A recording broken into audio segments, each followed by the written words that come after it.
नमस्कार दोस्तों, मैं अमित कुमार आप सभी को रेलवे हब में स्वागत करता हूं।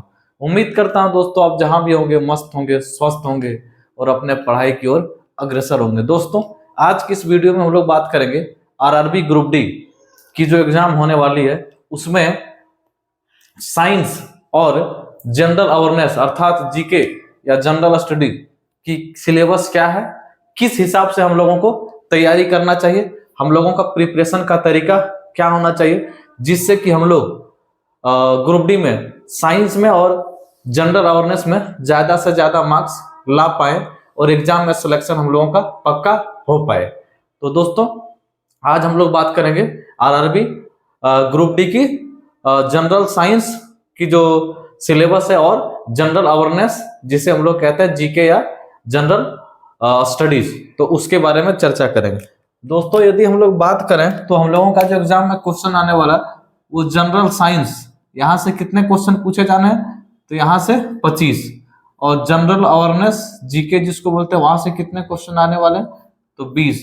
तो टोटल जो हम लोगों का क्वेश्चन आने वाला है दोस्तों वो कितना क्वेश्चन आने वाला है जीके जीएस जनरल अवेयरनेस और जनरल साइंस से, तो टोटल 45 क्वेश्चन आने वाले हैं। कितने क्वेश्चन दोस्तों? 45। तो इस 45 नंबर का हम लोगों को क्या स्ट्रेटेजी होना चाहिए जिससे कि हम लोग एग्जाम में कम से कम 30-35 या 25 प्लस कम से कम मार्क्स कर पाए, और जितना बेटर आपकी तैयारी होगा आप उतना बेहतर मार्क्स ला पाएंगे। तो उसके हिसाब से आपको अभी से ही अपना स्ट्रेटेजी, अपनी रणनीति तैयार करना चाहिए जिससे कि आप एग्जाम में ज्यादा बेहतर मार्क्स ला पाए। बच्चों बात किया जाए, सबसे पहले हम लोग बात करते हैं दोस्तों जनरल साइंस, सामान्य विज्ञान के बारे में। सामान्य विज्ञान की हम लोगों का क्या रणनीति होना चाहिए, क्योंकि सामान्य विज्ञान में एग्जाम में थोड़ा जो क्वेश्चन का वेट है दोस्तों वो ज्यादा है, क्योंकि वहां से सिर्फ जनरल साइंस जो दोस्तों है आपका उससे ही 25 क्वेश्चन पूछा जाना है। कितना? 25 क्वेश्चन। तो ये जो शुरू के 3 चैप्टर है दोस्तों, फिजिक्स, केमिस्ट्री और लाइफ साइंसेस, या आपका बोल सकते हैं बायोलॉजी, यहाँ से कितने क्वेश्चन आने वाले हैं, तो आपके 25 क्वेश्चन आने वाले हैं। कितने दोस्तों? 25 क्वेश्चन आने। इस 25 में भी कैसे कैसे आ सकता है दोस्तों, तो फिजिक्स से करीब करीब दोस्तों आपका 7 से 8 क्वेश्चन आपका पूछा जा सकता है। दोस्तों फिजिक्स से कितना क्वेश्चन पूछा जा सकता है? 7 से 8। केमिस्ट्री से कितना क्वेश्चन पूछने की संभावना है दोस्तों, तो यहां से भी दोस्तों 7 से 8। और आपका सबसे ज्यादा जो क्वेश्चन पूछा जाएगा दोस्तों, वो आपका सबसे ज्यादा क्वेश्चन जो पूछने की संभावना रहेगी वो आपकी रहेगी बच्चों और लाइफ साइंसेस अर्थात बायोलॉजी से। तो बायोलॉजी से दोस्तों आपका 10 से 12 क्वेश्चन आने की संभावना रहेगी एग्जाम में, क्योंकि सबसे ज्यादा क्वेश्चन जो एग्जाम में पूछा जाता है वो बायोलॉजी से पूछा जाता है। कहां से पूछा जाता है? बायोलॉजी से। तो 7 से 8 आपका फिजिक्स से, 7 से 8 ही क्वेश्चन आपका केमिस्ट्री से, और करीब करीब 10 से 12 क्वेश्चन दोस्तों आपका कहां से आने की संभावना रहेगी? बायोलॉजी अर्थात जनरल लाइफ साइंसेस से। तो फिजिक्स में दोस्तों न्यूमेरिकल, आपको पता है दोस्तों हमारा जो ग्रुप डी का एग्जाम होता है उसमें न्यूमेरिकल क्वेश्चन भी पूछा जाता है, जबकि एनटीपीसी या आरपीएफ के एग्जाम में न्यूमेरिकल का क्वेश्चन नहीं पूछा जाता है, नहीं पूछा जाता है। तो आपको दोस्तों ग्रुप डी का यदि आप तैयारी कर रहे हैं तो आपको ग्रुप डी में एग्जाम पाने के लिए, एग्जाम निकालने के लिए, जॉब पाने के लिए आपको साइंस के न्यूमेरिकल की भी तैयारी करनी पड़ेगी। न्यूमेरिकल की क्या क्वेश्चन बन सकता है दोस्तों, क्या क्वेश्चन बोल रहे हैं, कितना वेट हो सकता है, वेजेट हो सकता है एग्जाम में, कितने क्वेश्चन पूछे जा सकते हैं न्यूमेरिकल से। तो दोस्तों करीब करीब ग्रुप डी में यदि बात किया जाए न्यूमेरिकल की तो करीब करीब 4 से 5 क्वेश्चन पूछे जा सकते हैं। कितना?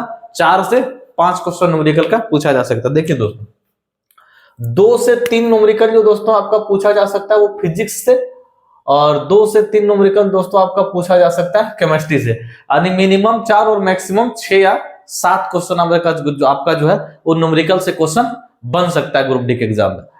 तो आपको दोस्तों न्यूमेरिकल पर भी थोड़ा सा अच्छे से फोकस करना है, क्योंकि न्यूमेरिकल जो होता है दोस्तों एग्जाम में जो पूछा जाता है ग्रुप डी में वो बेहद ही आसान होता है, बहुत ज्यादा टफ नहीं होता, फॉर्मूला बेस्ड होता है। यदि आपने अच्छे से तैयारी कर ली, आपने सारे न्यूमेरिकल वाले चैप्टर को पढ़ लिया तो आराम से दोस्तों आप क्वेश्चन को कर पाएंगे। जैसे लेंस वाला चैप्टर, लेंस से संबंधित जितना भी क्वेश्चन बनता है उसको आप अच्छे से फिजिक्स में कर लीजिए, वहां से न्यूमेरिकल जो है वो आने की संभावना रहती है।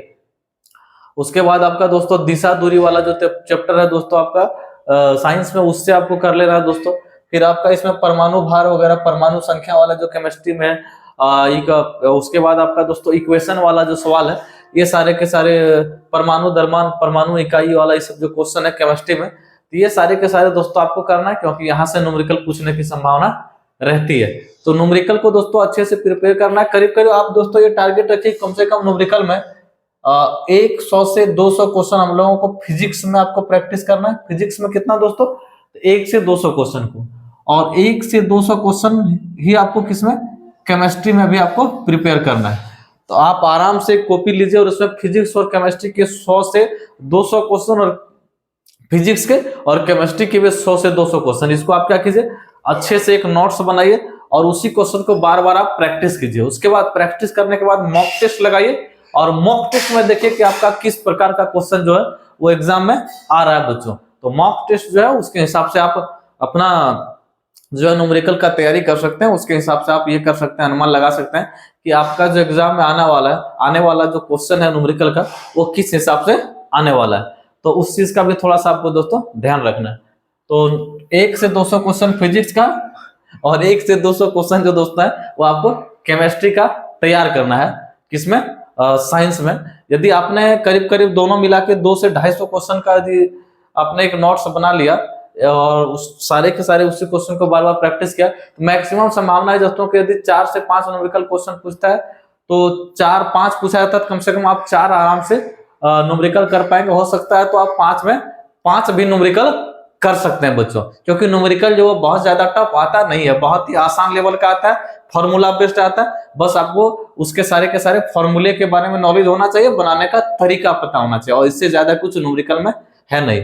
नेक्स्ट दोस्तों आपका जो सबसे ज्यादा वेट जो रहता है एग्जाम में, वो रहता है लाइफ साइंस अर्थात बायोलॉजी का। बायोलॉजी को दोस्तों आपको अच्छे से पढ़ना, जितने भी डिजीज बीमारियां हैं उसको आपको अच्छे से पढ़ना है। जितना भी आविष्कार और खोज किया गया फिजिक्स में, अब सॉरी आपका बायोलॉजी में या बाकी फिजिक्स केमिस्ट्री जिसमें भी, सारे के सारे आविष्कार को भी पढ़ना है। वहां से भी काफी क्वेश्चन पूछे जाते हैं दोस्तों। ब्लड वाला चैप्टर है दोस्तों, वहां ब्लड से आपका दोस्तों एग्जाम में 1 या 2 क्वेश्चन फिक्स से 100% पूछा जाएगा, जो बहुत ही आसान चैप्टर है दोस्तों। रेस्पिरेटरी सिस्टम जो आपका श्वसन तंत्र हो गया, यानी आपका जो पूरा शरीर का 7-8 अंग जो है, 8 पार्ट जो है आपका, वो सारे के सारे पार्ट को आपको पढ़ना। जो आपका सिस्टम है, आपका सिस्टम ऑफ बॉडी जो है आपका, जो आपका शरीर जिस हिसाब से वर्क करता है, वो सारे के सारे अगर आप सिस्टम ऑफ बॉडी को पढ़ लेते हैं तो उसमें से आपका 2 से 3 क्वेश्चन दोस्तों बन जाता है। तो आप आराम से लाइफ साइंसेस से कर सकते हैं। आराम से जो आपका 10 से 12 क्वेश्चन आता है, उसमें से आप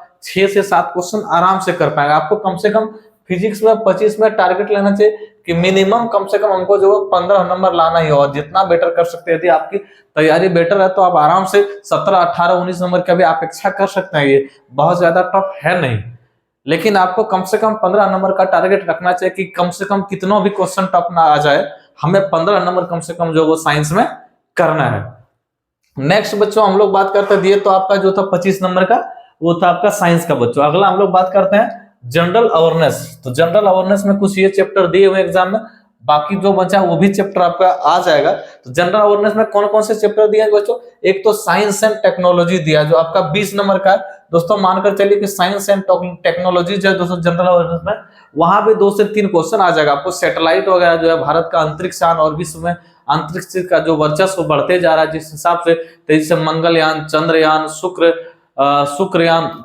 और जितने भी ग्रह पर लोगों हमारे साइंटिस्ट के द्वारा जाने का प्रयास किया जा रहा है, अलग अलग के नए जो आविष्कारक किए जा रहे हैं, इन सारी चीजों का आपको दोस्तों, गगनयान क्या है जो हमारा अंतरिक्ष पर जो यात्रियों को ले जाने के लिए, अंतरिक्ष पर जो हम लोगों का सैटेलाइट स्पेस स्टेशन बनाने का जो सपना है, उन पर क्या कार्य चल रहे हैं, आपको इसको अच्छे से पढ़ना है दोस्तों। यहाँ से आपको 2 से 3 क्वेश्चन, क्या है इसरो, क्या है DRDO, क्या है नासा, मंगल ग्रह पर पहुंचने वाला सबसे पहला देश कौन था, बुध, आपका जो है दोस्तों ये शुक्र ग्रह पर कौन कौन से मिशन चल रहे हैं, भारत के द्वारा अंतरिक्ष मिशन आगे की मतलब कौन कौन सी प्लानिंग की गई है, इन सारी चीजों पर आपको अच्छे से अध्ययन करना है। यहाँ 2 से 3 क्वेश्चन आपका साइंस एंड टेक्नोलॉजी से बन जाएगा दोस्तों। नेक्स्ट आपका दोस्तों स्पोर्ट्स का सवाल रखा गया। स्पोर्ट्स से भी दोस्तों जो ग्रुप डी में 2 से 3 क्वेश्चन आपका पूछ लिया जाएगा दोस्तों। स्पोर्ट्स में वही सारा चीज पूछा जाएगा कि कौन से खिलाड़ी का संबंध किस खेल से, किसको कौन सा अवार्ड मिला, खेल की शब्दावलियां।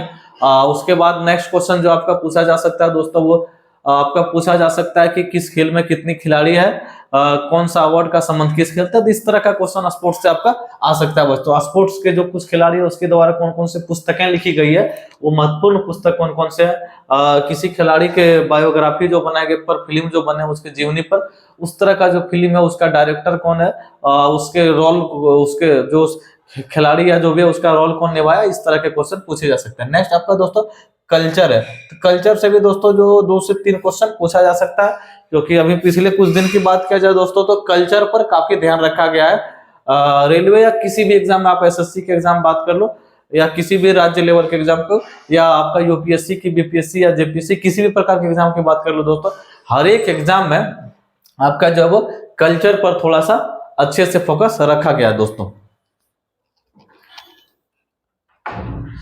नेक्स्ट दोस्तों हम बात करें तो आपका नेक्स्ट दोस्तों है वो पर्सनालिटीज। आपको जो प्रमुख पर्सनालिटीज है, प्रमुख व्यक्ति जो है, तो यहाँ से दोस्तों आपका 1 से 2 क्वेश्चन आने लगा।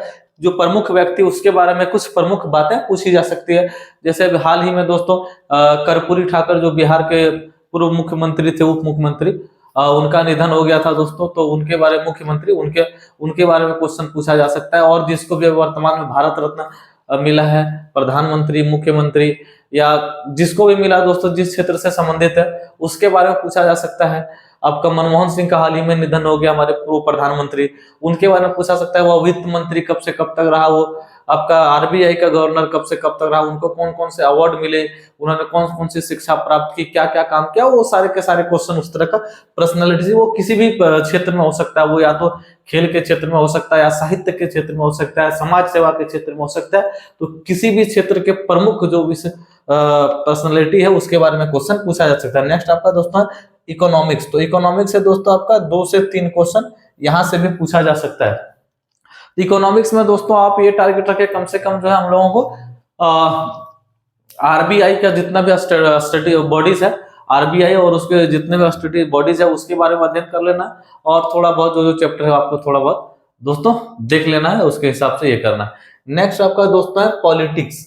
तो पॉलिटिक्स से दोस्तों 3 से 4 क्वेश्चन आराम से पूछ लिया जाए, क्योंकि पॉलिटी जो है वो रेलवे के एग्जाम में काफी क्वेश्चन पॉलिटी से आता है। यहाँ से दोस्तों आपको 3 से 4 क्वेश्चन एग्जाम में पूछ लिया जाएगा। पॉलिटी आप सबसे कम समय में, यदि आप वर्तमान में अगर जीएस की बात किया जाए दोस्तों, जनरल अवेयरनेस की बात किया जाए दोस्तों, उसमें सबसे आसान चैप्टर और सबसे कम समय में किसी चैप्टर को यदि समाप्त कर सकते हैं, और सबसे जिसमें आपको कॉन्फिडेंस के साथ कह सकते हैं कि एक भी क्वेश्चन छूटने की संभावना कम है, 99.99% संभावना रहती है कि आप आराम से क्वेश्चन को कर पाएंगे, तो वो चैप्टर है दोस्तों आपका पॉलिटी। पॉलिटी ऐसा चैप्टर है जिसमें आप आराम से 3 से 4 क्वेश्चन पूछा जाएगा, आप 100% मार्क्स ला सकते हैं और आसानी से ला सकते हैं, और 100% कॉन्फिडेंस के साथ ला सकते हैं दोस्तों। नेक्स्ट आपका दोस्तों एनी अदर सब्जेक्ट, इसमें जो भी बचा दोस्तों, चाहे आपका ज्योग्राफी बच गया दोस्तों, चाहे आपका नेक्स्ट आपका बच गया हिस्ट्री हो गया, और जो भी सब्जेक्ट बचा उससे भी 1 2 3 क्वेश्चन करके आपको हर एक सब्जेक्ट से पूछ लिए जाएंगे। तो इसके हिसाब से दोस्तों आपको अपना